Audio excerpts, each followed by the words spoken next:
चलो आज नए चैप्टर चालू कर रहे हैं, डिटर्मिनेंट्स। ठीक है, पुनः डिटर्मिनेंट्स को समझते हैं भाई। डिटर्मिनेंट्स होते क्या हैं? डिटर्मिनेंट्स देखो, एक फॉर्म जैसे हमने अभी पिछले चैप्टर में पढ़ा था मैट्रिक्स का, जिसे हम एक बॉक्स के फॉर्म में लिख रहे थे। और डिटर्मिनेंट्स का मतलब होता है इस तरह से, बॉक्स नहीं होता, ये क्या होता है, दो डंडियों के बीच में लिखा जाता है। डंडी मत बोलना लेकिन किसी से, हाँ मॉड्यूलस की तरह लिखा जाता है, ठीक है, लेकिन डंडा ना बोल देना कि दो डंडे के बीच में होता है, नहीं। तो इस तरह से डिनोट किया जाता है, ये हमारा डिटर्मिनेंट्स के फॉर्म में आता है और ये हमारा मैट्रिक्स के फॉर्म में आता है। लेकिन एक खासियत है, जब हमने मैट्रिक्स पढ़ी थी तो मैट्रिक्स में m इंटू n का ऑर्डर होता था, जहां पर m किसको दिखाता था, रो को, और n किसको दिखाता था, कॉलम्स को।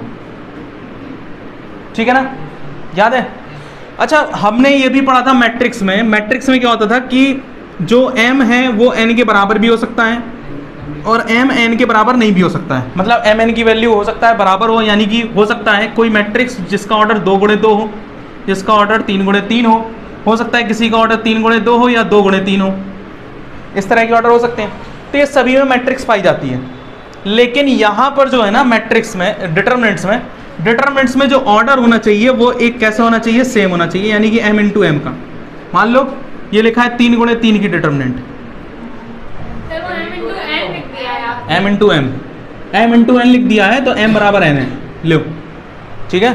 तो m बराबर n के, यानी कि ऑर्डर इन दोनों के क्या होने चाहिए, समान होने चाहिए। तो 3 गुणे 3 की डिटर्मिनेंट्स बन गई। एक तरह से क्या मैं ये नहीं कह सकता कि determinants is a form of like a square matrix. क्या मैं ये नहीं कह सकता कि ये जो डिटर्मिनेंट्स हैं वो एक स्क्वायर मैट्रिक्स के फॉर्म होते हैं, एक तरह से देखा जाए? क्योंकि स्क्वायर मैट्रिक्स को क्या बोलते थे हम? स्क्वायर मैट्रिक्स वो मैट्रिक्स होती थी जिसमें रो और कॉलम की संख्या क्या हो, यानी कि m इंटू n हो, लेकिन m बराबर होना चाहिए n के, यानी कि 3/3 की मैट्रिक्स, 2/2 की मैट्रिक्स, इसको ही तो हम क्या बोलते थे, स्क्वायर मैट्रिक्स। तो ये जो आपको डिटर्मिनेंट दिख रही है वो एक तरह से स्क्वायर मैट्रिक्स की तरह नहीं दिख रही है, लेकिन थोड़ा बहुत डिफरेंस होता है इनमें, और कुछ नहीं है। तो पहला तो यही डिफरेंस है क्या, कि ये एक बॉक्स के फॉर्म में लिखे जाते हैं और ये एक मॉड्यूलस के फॉर्म की तरह दिखते हैं। क्लियर है? आते हैं जरा इसमें देखते हैं कि क्या होता है। पहले तो मुझे एक चीज़ बताना,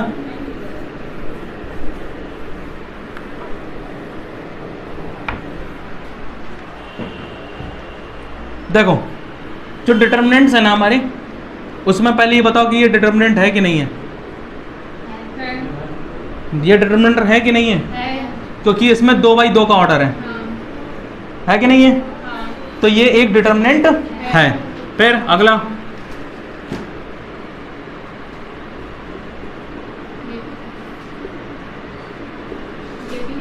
ये भी एक डिटर्मिनेंट है। तो ये कितने बाई कितने की है, 3/3 की है, तो डिटर्मिनेंट है। ये एक डिटर्मिनेंट है, ये एक डिटर्मिनेंट नहीं है, क्योंकि अगर आप इसका ऑर्डर देखें तो 2 गुणे 3 का ऑर्डर आपको दिखता है, यानी कि ये एक डिटर्मिनेंट नहीं है। क्लियर है कि नहीं है? समझ में आया? तो ये डिटर्मिनेंट नहीं है, ये है, और ये डिटर्मिनेंट है, बस खत्म। अब इसके एक्सपेंशन पर आते हैं। What is the expansion? Expansion का मतलब इसका प्रसार क्या है, ठीक है ना? इसके प्रसार की चर्चा करते हैं। देखो मान लो हमारे पास एक डिटर्मिनेंट है a, जिसमें एलिमेंट है a11, a12, a13, a21, a22, a23, a31, a32, a33, ठीक है। इसका अगर आपको एक्सपेंशन निकालना है, एक्सपेंशन ऑफ a, तो इसको डिनोट करते हैं डेल्टा से। डेल्टा बराबर निकलता कैसा है? तो डेल्टा बराबर निकलता है, किसी भी एक एलिमेंट को ले लो, जैसे मैंने ये वाला एलिमेंट ले लिया, इसके आमने और सामने की लाइनें हैजगान करा दो, करा दिया, और एक नई डिटर्मिनेंट बना दो, करा दी।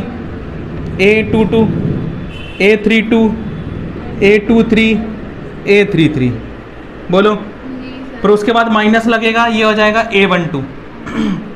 क्लियर? a12 हो जाएगा, यहाँ मॉडुलस लगाएंगे। अब क्या करेंगे, A12 के आमने सामने वाली क्या करेंगे, गायब कर देंगे लाइन, समझे, ये और ये गायब, क्या बचेगा A21 A31 फिर A23 और A33 प्लस माइनस फिर प्लस लेंगे। अब तीसरा वाला एलिमेंट A13 मॉडुलस लगाया, क्या करेंगे A13 के सामने वाली लाइन को क्या करेंगे, गायब कर दो भाई, क्लियर है। क्या बचेगा A21 A22 A31 A32, समझे, ये डिटरमिनेंट्स बन गई। अब इसको सॉल्व कर लो, ये हो जाएगा A11 ब्रैकेट के अंदर, देखिएगा जरा सॉल्व किस प्रकार से किया जाता है, इन दोनों का आपस में प्रोडक्ट कराइए, माइनस लगा के इन दोनों को लिख दीजिए बस, ठीक है ना, समझ में आया। तो ये हो जाएगा A22 into A33 minus A23 into A32, ठीक है, माइनस लगाइए A12, ठीक, A12 ये हो जाएगा A21 into A33 minus A23 into A31, बोलो क्लियर है कि नहीं है, समझ में आ रहा है। प्लस लगा के मैं इसको नीचे लिख रहा हूँ A13 ब्रैकेट के अंदर, देखो इसका इससे गुणा कराओगे तो A21 A32 माइनस इसका इससे प्रोडक्ट कराओगे A22 A31, खत्म, यही इसका एक्सपेंशन है, ये हो जाता है इसका आंसर। नोट करना है, नहीं सर, तुम लोग तो विद्वान हो, ठीक है, हो जाएगा ये, क्लियर है। अब एक चीज का ध्यान देना, जब भी एक्सपेंशन खोलते हैं तो किसी भी एलिमेंट से किसी भी को ले लो, मतलब जैसे मान लो तुम्हारा अभी हमारा मन किस में था, रो 1 पर था, हमने रो 1 को लेकर क्या किया, एक्सपेंशन किया है, तो रो 1 को लेकर एक्सपेंशन कर लो, रो 2 को ले लो, रो 3 को ले लो, कोई फर्क नहीं पड़ता, कॉलम 1 को, कॉलम 2 को या कॉलम 3 को, किसी को भी ले लो और एक्सपेंशन कर दो, कोई दिक्कत नहीं है। लेकिन मैंने आपको एक बार बताया भी था और आज फिर बता रहा हूँ, क्या हम डायगोनल ले सकते हैं, नहीं, हम डायगोनल नहीं ले सकते। कि अगर आप विचार कर रहे हैं कि हम ऐसा ले लें, हम खुद टेढ़े और टेढ़ा जाएंगे, नहीं चल सकते, आप टेढ़े हैं लेकिन टेढ़ा नहीं जाएंगे, ठीक है ना, हैं A11 A22 A33 इसको नहीं ले सकते तुम, ठीक है ना, डायगोनल के फॉर्म में आप एक्सपेंशन नहीं कर सकते हैं। जब भी आप एक्सपेंशन करें तो आपको एक विशेष प्रकार के ऑर्डर का ध्यान देना होगा।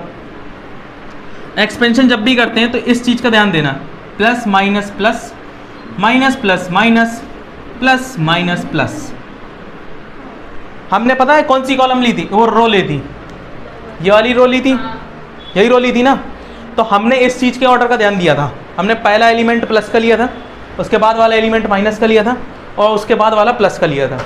अब मान लो तुम्हारा विचार आ रहा है ये वाली रो लेने का, तो क्या करोगे, पहले एलिमेंट माइनस का लोगे, दूसरा एलिमेंट प्लस का लोगे और तीसरा एलिमेंट माइनस का लोगे। इस पर बेस्ड एक सवाल लगाते हैं और उसके न्यूमेरिकल वैल्यूज देखते हैं। चलिए नोट करो इसे।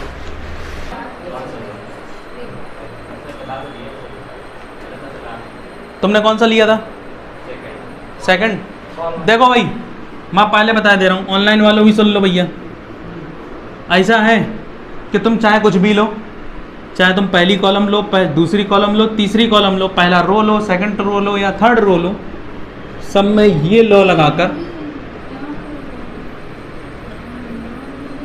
तुम एक्सपेंशन अगर खोलोगे तो एक्सपेंशन हमेशा क्या आएगा, 1 आएगा। देखो इसका आंसर वैसे आ रहा है 13, अगर आप पहली रो लेते हैं तो इसका आंसर है 13। मैं ऐसा करता हूं कि मैं कॉलम सेकंड लेता हूं यहां पर, ठीक है ना, एक्सपेंडिंग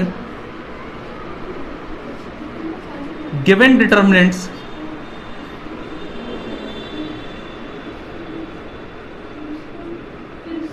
ऑन टेकिंग, ये जाना नहीं, ऑन टेकिंग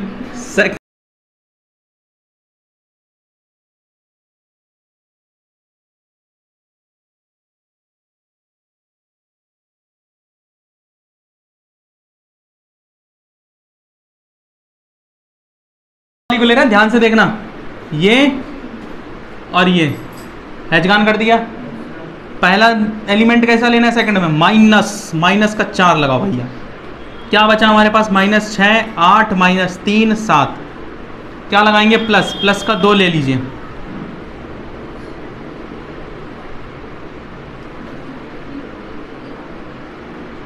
2 लेंगे, ये गोल ये गोल, क्या बचेगा 3 8 5 7। इधर देख लो, फिर कहोगे फिर नहीं समझ में आया।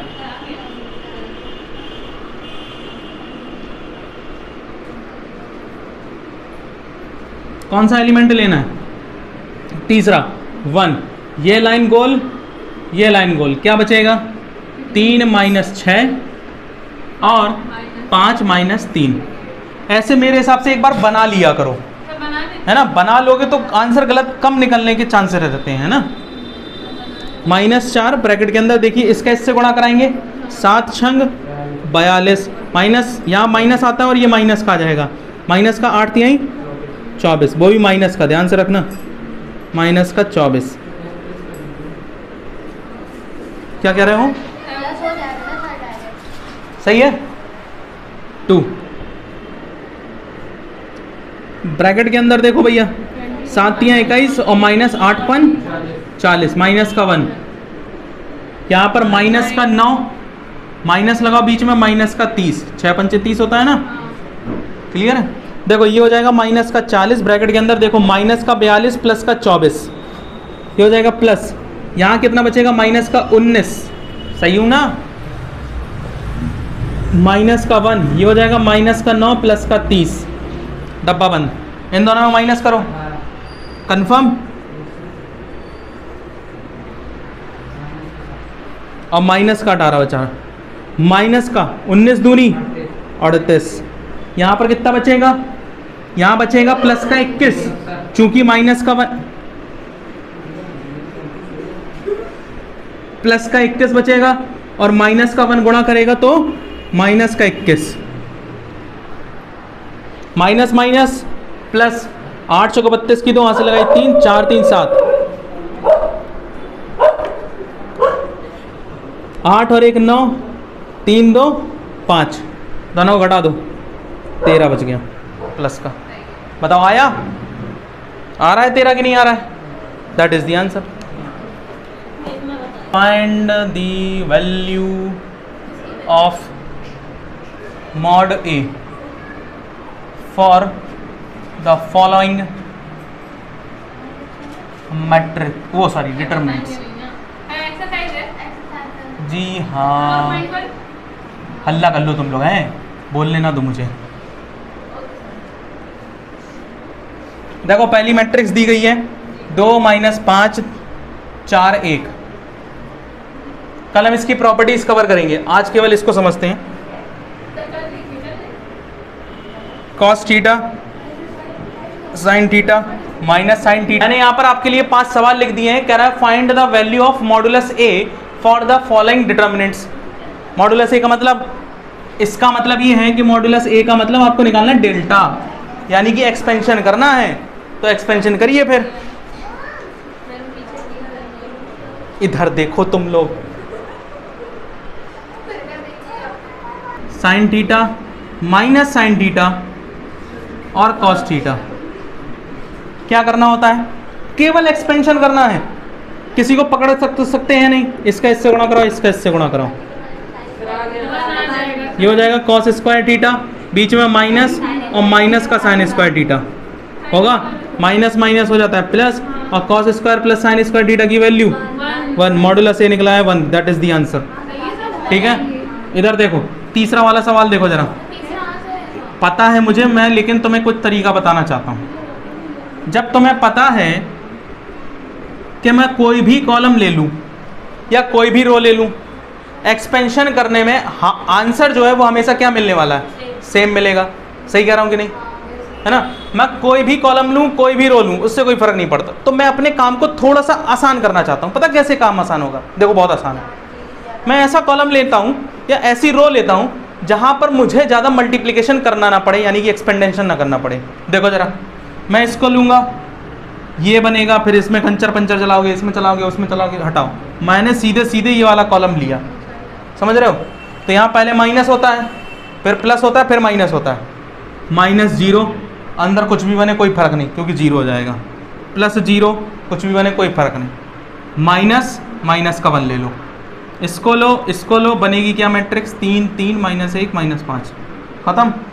0 प्लस 0, ये 0 ही हो जाएगा, माइनस माइनस प्लस 1, ये हो जाएगा माइनस का 15 और प्लस का 3, माइनस का 12 इज दी आंसर। अब तुम चाहे कोई भी लो, माइनस का 12 ही आएगा। ठीक है, आया समझ में? That is the answer. हाँ बिल्कुल, अरे करो करो। दी फॉलोइंग्स समझ लेना आई इसी का।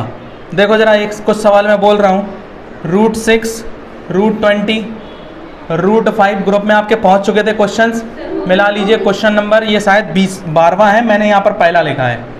ठीक है, दूसरा क्वेश्चन ये 2 cos थीटा माइनस के 2 sin थीटा अपॉन में ये हो जाएगा sin थीटा और ये हो जाएगा cos थीटा। और रुकिए, एक तीसरा क्वेश्चन मैं आपको बोल रहा हूँ, जरा इसको भी देखिएगा। इसमें लिखा हुआ है cos 15 sin 75 sin 15 cos 75, इसकी भी वैल्यू आपको निकालनी है। ठीक है,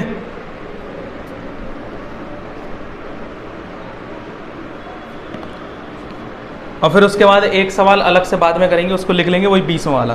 चलिए देखिए एक करके, ये वाला सवाल हो जाएगा तो इसको कर लेना, इसको कर लेना, इस वाले पे आ जाओ। इसको कैसे करना है?